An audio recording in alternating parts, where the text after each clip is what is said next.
Bien-aimés dans le Seigneur, au nom puissant de Jésus-Christ, je vous dis bonjour, soyez bénis.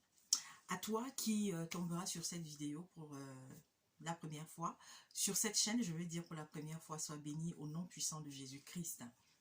J'espère que vous allez bien. Pour ceux qui sont habitués, que Dieu vous bénisse et merci pour les prières, merci pour le soutien à tous les frères à travers le monde, tous ceux qui tomberont sur cette vidéo, soyez bénis. À toi qui n'es pas chrétien, sois également béni. Et ma prière est que toi, après avoir peut-être écouté ce message, que tu t'interroges et que tu te demandes, est-ce qu'il n'est peut-être pas temps que j'aille vers ce Jésus-Christ dont j'entends parler? Est-ce qu'il n'est pas temps que je découvre ce livre qui s'appelle la Bible et qui regorge de tellement de mystères, mais aussi de tellement de réponses, n'est-ce pas, à ta vie? Et j'espère, par la grâce de Dieu, qu'à la fin, tu donneras véritablement, n'est-ce pas, ta vie au Seigneur. Et toi, par rapport au sujet qui sera déposé ici aujourd'hui, tu en sortiras édifié, toi qui as déjà donné ta vie au Seigneur. Merci Père éternel, une fois de plus, de m'accorder cette opportunité de m'utiliser comme tu le fais sans cesse pour pouvoir apporter un petit plus au travers de moi à ce que d'autres ont déjà reçu, des frères ou des sœurs qui sont également dans le service. Amen. Et que ce message soit totalement sous ton contrôle, que ma bouche soit totalement sous ton contrôle, au nom puissant de Jésus-Christ. Mes bien-aimés dans le Seigneur, je voudrais tout d'abord pour mes frères et sœurs du côté de la Guadeloupe, de toutes les îles, et tous ceux qui sont du côté du Japon, du Mexique, partout dans le monde où en ce moment il y a, n'est-ce pas, des épisodes de pluie torrentielle, d'ouragans, d'orages, de cyclones, que Dieu continue de protéger le plus de vies. Parce que l'objectif, n'est-ce pas, de l'autre, au travers de ces phénomènes, c'est de tuer le maximum de personnes. Ce n'est pas les pertes matérielles, les maisons, les objets, les voitures, les habits. C'est pas ça le plus important. C'est vrai que quand on vit ce genre de situation, on va perdre des documents, on va perdre des choses, n'est-ce pas, importantes. Mais c'est pas ça. Le plus important, c'est que l'on soit en vie. Et nous, dans le groupe, dans la cellule de prière, nous portons, et je sais que d'autres frères et sœurs à travers le monde portent en prière en ce moment tous ceux qui connaissent ces temps difficiles. Nous avons aussi une pensée pour ceux qui sont dans des pays en guerre. Nous avons une pensée pour tous ceux qui traversent des moments difficiles, tous ceux qui sont sous l'emprise d'esprits démoniaques, tous ceux qui sont malades, tous ceux qui ont perdu un être cher, tous ceux qui sont dans le deuil, tous ceux qui veulent sortir, n'est-ce pas, de quelque chose qui les emprisonne depuis des années. La drogue, la prostitution, la sorcellerie, plein d'autres choses. Nous sommes de tout cœur avec vous. Et s'il y en a qui ont besoin d'accompagnement, de soutien spirituel, qui ont besoin de réconfort, n'hésitez pas à vous manifester au travers de la chaîne ou du numéro. Il y a un numéro qui a été donné. Donc, vous allez tout simplement au niveau de la page d'accueil de la chaîne et vous trouverez, n'est-ce pas, le numéro dessus. Alors, mes bien-aimés dans le Seigneur Jésus-Christ, et puis toi qui n'es pas encore venu au Seigneur, toi qui doutes que Dieu existe, je viens de déposer un message qui m'a été donné il y a plus de 20 ans. Ah oui, il est temps et je bénis le Seigneur. Alors Dieu est bon parce que j'ai fait une première prise.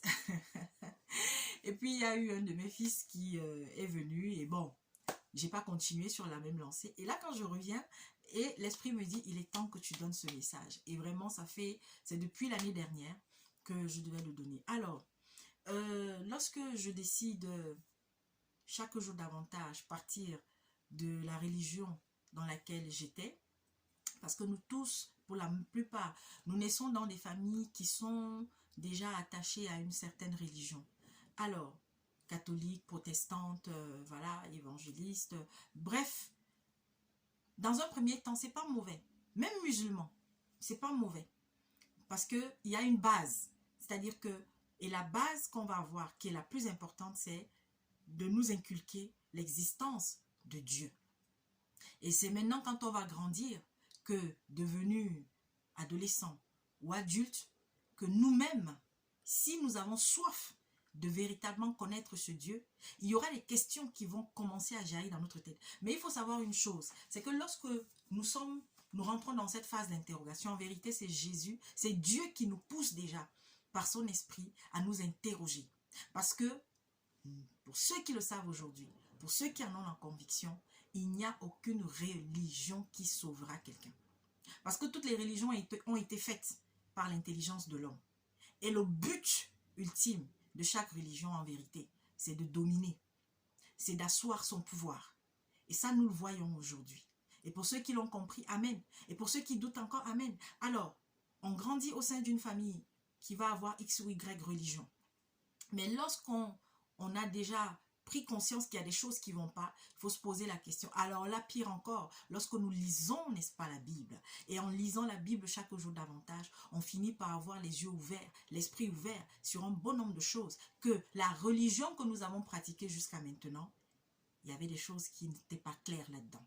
Et c'est comme ça que petit à petit, on va, n'est-ce pas, être habité par l'Esprit Saint qui va, même sans que vous, il y en a qui ont reçu le Saint-Esprit sans avoir, n'est-ce pas, sans s'être, comment dire, sans avoir donné leur vie au Seigneur ou alors sans avoir fait leur conversion d'eux-mêmes. Et il y en a d'autres, et bien c'est après leur conversion, c'est-à-dire leur baptême et tout, qu'ils vont recevoir le Saint-Esprit. Allez, l'objet de la vidéo, c'est pas ça, mais c'est juste pour pouvoir, n'est-ce pas, poser déjà les jalons de du message que je vais partager avec vous. Alors, donc, je suis sortie de là, après plusieurs années, et je me suis même fait rebaptiser et tout. Et là, cette fois-ci, c'était dans les eaux, et c'était dans une ville du Cameroun, dans la Damawa, pour ceux qui connaissent. J'ai cru que quand on m'avait plongé, j'ai cru que j'allais mourir, quoi. C'est une expérience quand même, lorsqu'on peut la vivre, il faut le faire. Donc, voilà. Et j'ai rompu donc ce lien que j'avais avec le catholicisme. Et gloire à Dieu, par la grâce de Dieu. Pardon, excusez-moi. Donc, par la grâce de Dieu, je suis donc parvenue à aujourd'hui être ce que je suis. Mais vous savez, je suis passée par beaucoup de religions, hein, beaucoup d'assemblées. Et au final, lorsque j'ai commencé à lire la Bible de moi-même, je vous assure, j'ai commencé à comprendre tellement de choses. Et surtout, j'ai compris la chose la plus importante. Il n'y a aucune religion qui soit parfaite. Il n'y a aucune religion qui me donnera tout ce dont j'ai besoin. Et c'est ainsi que Dieu, par le Saint-Esprit, m'a totalement détaché d'aucune religion. Totalement détaché d'un prêtre ou je ne sais pas, d'un pasteur auquel j'aurais été attaché indéfiniment, et m'a mise en confiance et a fait de moi ce que je suis aujourd'hui. Et depuis que je ne suis, merci Seigneur, parce que pendant que je parle, waouh, merci Père éternel. Et depuis que je n'appartiens ni à aucune religion, depuis que voilà, je ne peux pas moi vous dire aujourd'hui, c'est vrai, j'ai des bien-aimés, j'ai des frères avec qui je partage et qui ont reçu, n'est-ce pas, le don de l'enseignement. Et lorsque j'ai une question, eh bien, je vais écrire, je vais poser ma question, je vais discuter avec eux, partager avec eux, et bien entendu, avec mes sœurs qui m'accompagnent chaque jour dans ce travail que Dieu a eu à me donner, auprès, n'est-ce pas, de tous ceux et de toutes celles qu'il conduit vers nous, vers moi, et bien, voilà, c'est ainsi que par le Saint-Esprit, chaque jour davantage, je vis ma vie de chrétienne en respectant par le Saint-Esprit, parce que vous savez, il y a des choses qu'on ne peut pas faire de nous-mêmes. Par le Saint-Esprit, j'avance, j'avance et j'avance. Et lorsque je tombe, le Saint-Esprit est toujours là pour me relever. Amen. Donc, il y a un peu plus de 20 ans, j'étais à l'université et je côtoyais donc une assemblée apostolique. Et c'était la première fois, véritablement, que j'assistais à, comment dire, allez, entre guillemets, la manifestation du parler en langue. Donc, les gens commençaient dans ça, de partout, autour de moi. Mais moi, j'étais là. Et puis tout d'un coup, j'entends, à l'époque, je disais la voix. J'entends la voix qui me dit, tu ne vas pas ouvrir ta bouche pour répéter ce que tu entends. Et tu ne vas pas non plus rigoler. Parce que, vous savez, j'étais toute jeune, toute jeune, voilà. Et je vous assure qu'à un moment donné, j'ai failli, effectivement, j'ai même un tout petit peu souri. Mais quand j'ai entendu la voix, aujourd'hui je peux le dire, quand j'ai entendu le Saint-Esprit me dire, tu ne vas pas te moquer, tu vas pas rire, mais tu restes tranquille. Ok? J'entends autour de moi, autour de moi, autour de moi. Bah, bah, bah. Moi, j'étais là, j'ai dit, waouh, c'est quoi ça, Seigneur? Ok. Mais ça n'a pas empêché, attention, que ce qui y avait de bon pour moi, que je prenne. Et c'est ainsi que des jours ont passé. Et puis, j'étais dans ma chambre à l'université un jour. Et là, j'entends l'esprit qui me dit, tu vas donner ce message au monde. Mais c'est un message que tu ne donneras pas maintenant. Le moment venu, tu le sauras. Je vous dis, ça fait au moins 20 ans. J'ai dit, hé Seigneur, qu'est-ce que tu es en train de me dire là? Tu vas prendre la Bible. J'ai dit, ok. Et il m'a conduit dans Corinthiens. À partir, n'est-ce pas? En tout cas, j'ai commencé à lire Corinthiens à partir du chapitre 11. 11, 12, 13, 14. Et puis, je suis arrivée au 14. Et là, où on parle justement des dons spirituels. La manifestation des dons.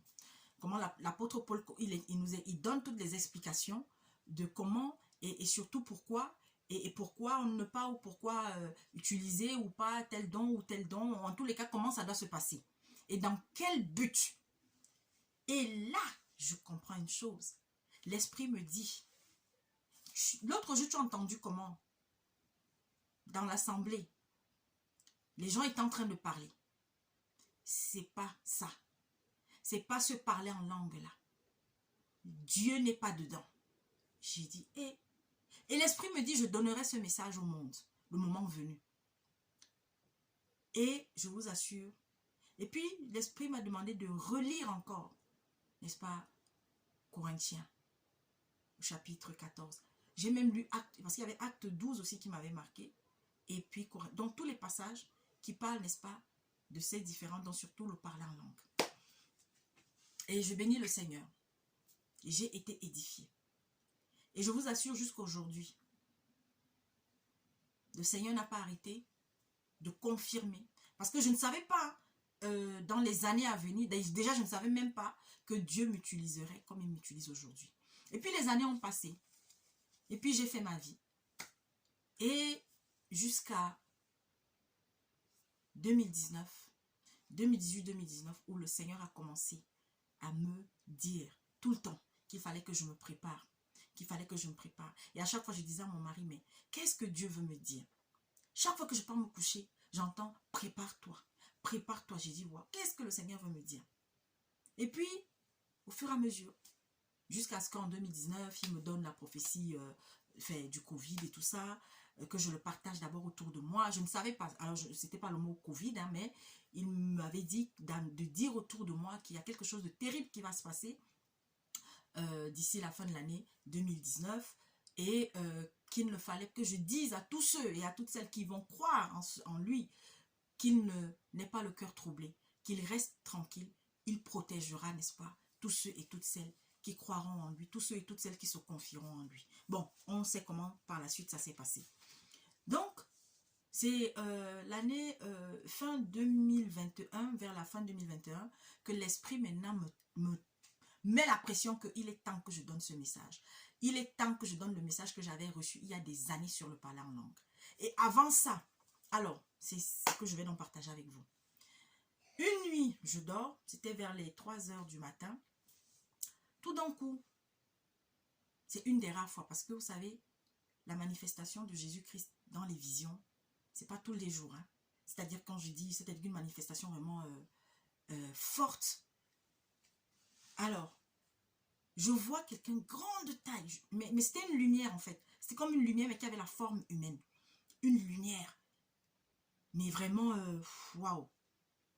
Et l'esprit me convainc que c'est le Seigneur Jésus-Christ. Et là, tout d'un coup, j'entends donc cette tête de lumière qui me dit, regarde. Et là, quand je regarde, je vois un être hideux. Mais vraiment hideux. Mais laid, mais hideux, je vous dis, qui faisait peur. Et il me dit, et il me montre un serpent. Et à côté, il y avait un serpent. Donc, il y avait l'être hideux, il y avait le serpent. Et le serpent, en fait, donc il sortait sa langue. Il sortait sa langue, il faisait sa langue. Et l'être hideux était là. Il applaudissait, il était content. Et là, tout d'un coup, wow, pendant que je parle, oh Seigneur, merci Père éternel. Et il me dit, tu as vu à chaque fois qu'on est en train de faire le mauvais parler en langue, qu'on élève ce mauvais parler en langue, ce rababa, machin et tout ça là, voilà comment est-ce que le diable, il manifeste sa joie. Alors, il est temps que tu donnes le message que tu avais reçu. J'ai dit, waouh Seigneur. Et là, il me montre comment le serpent faisait sa langue. Et en fait, donc à chaque fois que les gens sont dans...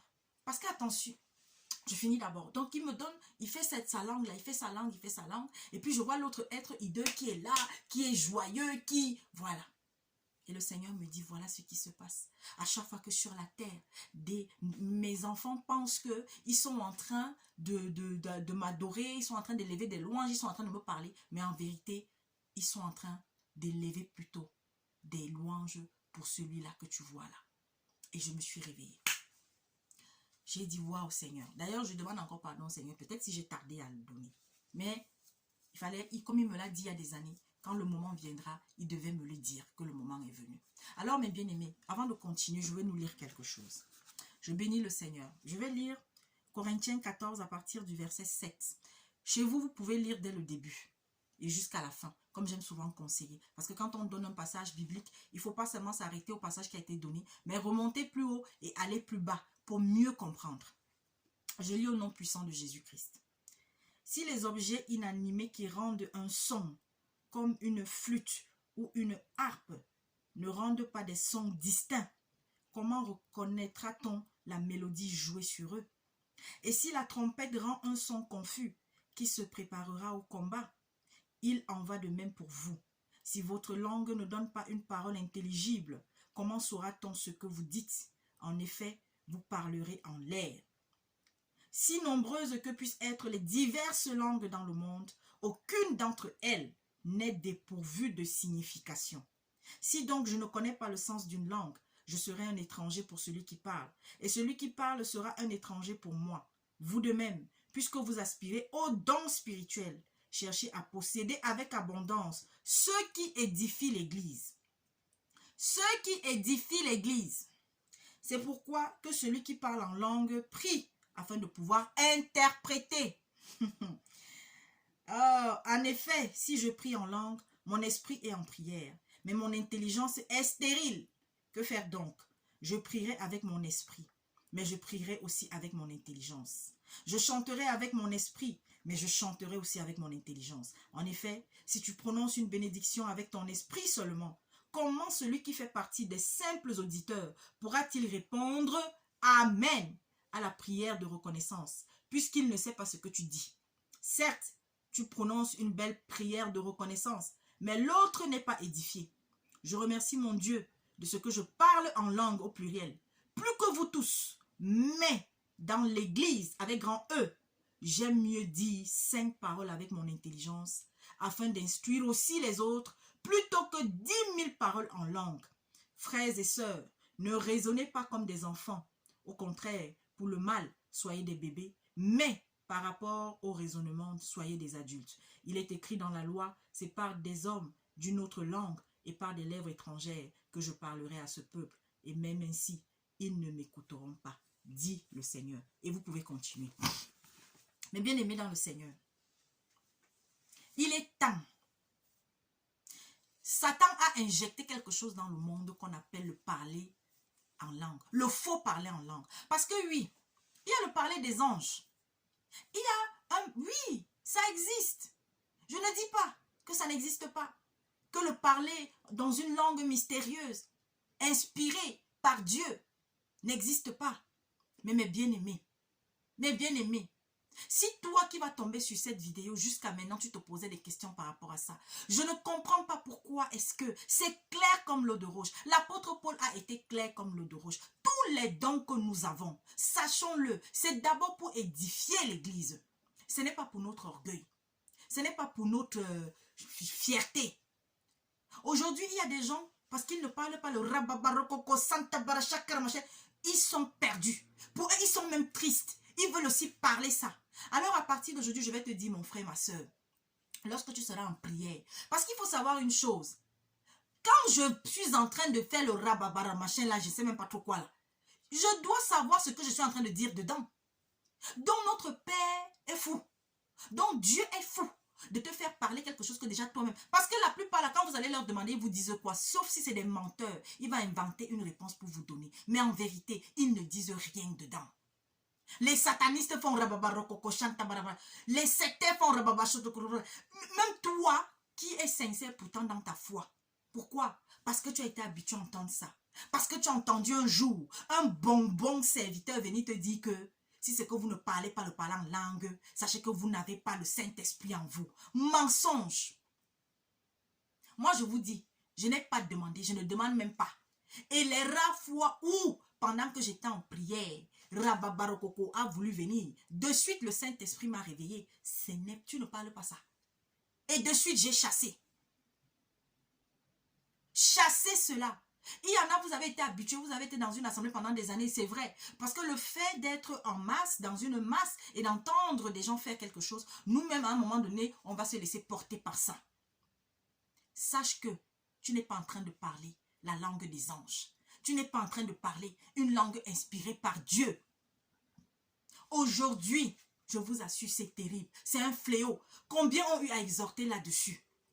Et puis, n'allons pas loin.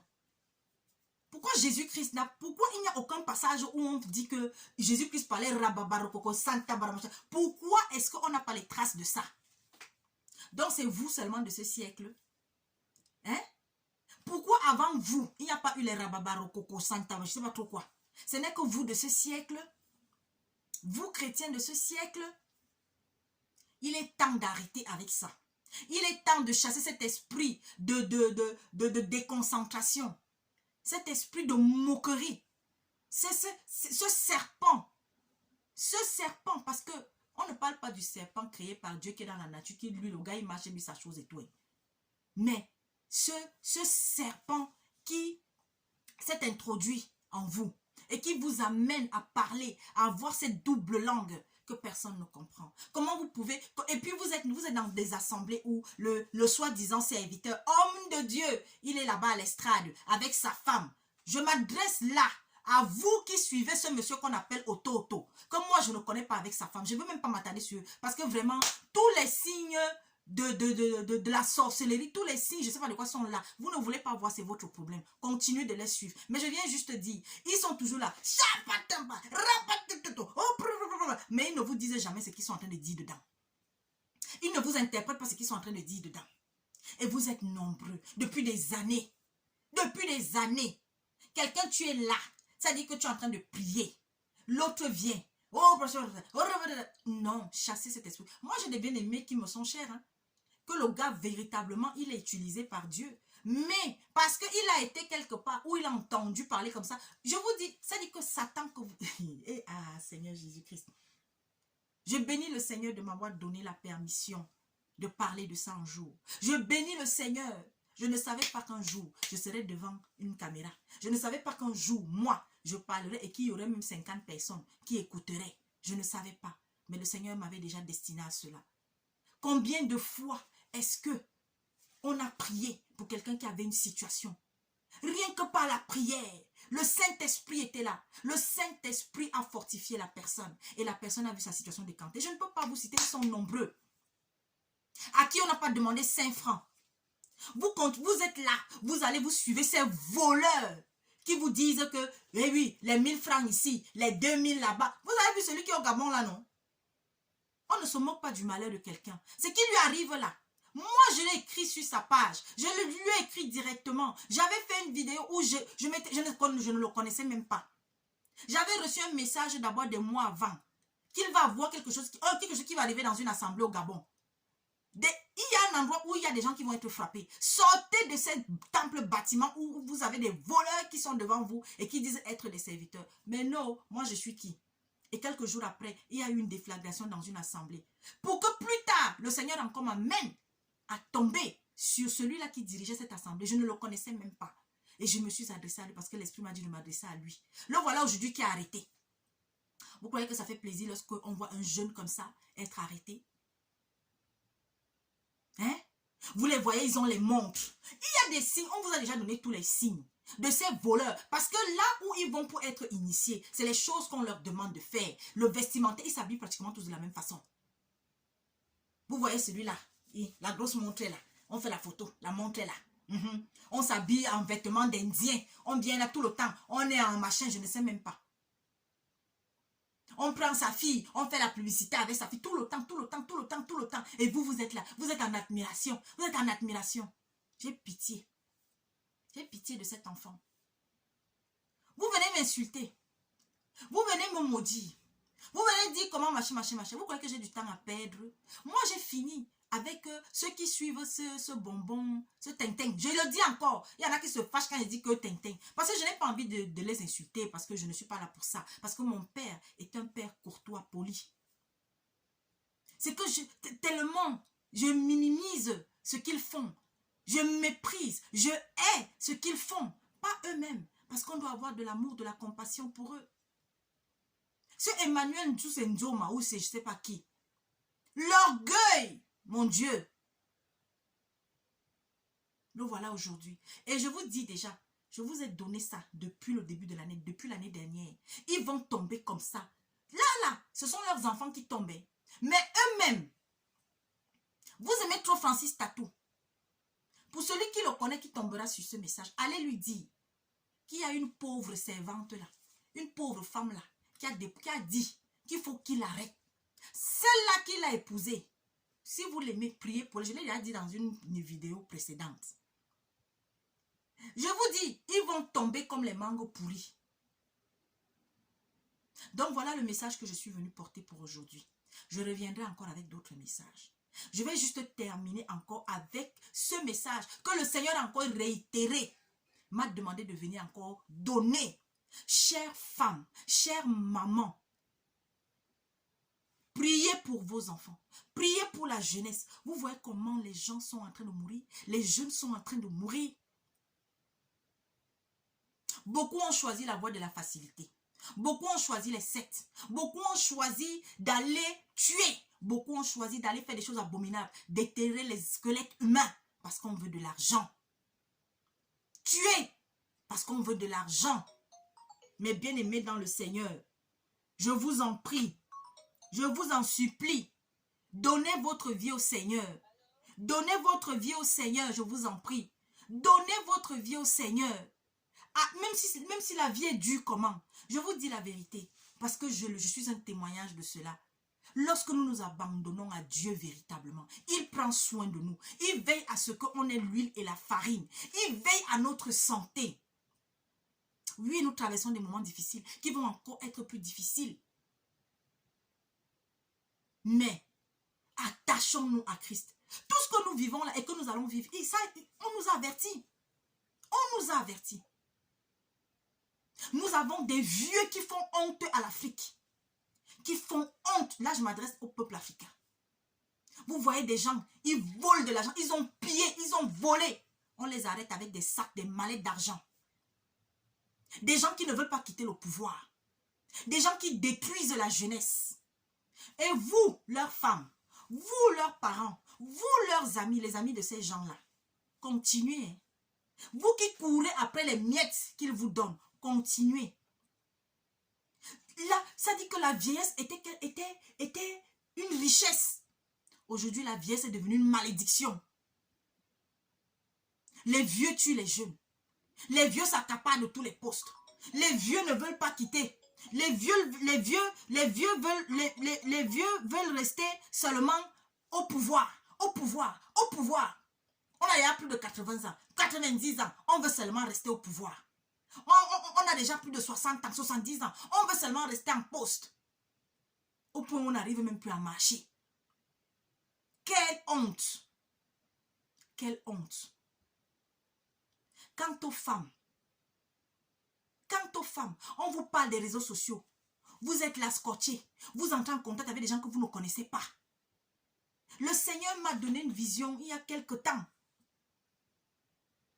Le diable va commencer à vous parler vinga au travers des téléphones. Et c'est ce que nous sommes en train d'assister à ça. Vous ne connaissez pas quelqu'un. Il vous dit que oui, si tu veux avoir de l'argent, va faire comme ça. Toi, si tu te lèves, tu pars, tu fais. Tu rencontres quelqu'un pour la première fois sur les réseaux sociaux. Tu dis que tu es déjà amoureuse. Alors que c'est le diable. Tu pars. Il t'amène dans son pays. On n'entend plus parler de toi. Il t'a déjà sacrifié. Continuez de rêver. Continuez d'admirer ces illusionnistes qu'on appelle les influenceurs. Qu'on appelle quoi? Les impacteurs. Minalmi. Mensonge. Lie. Que Dieu vous bénisse. Nous sommes ensemble.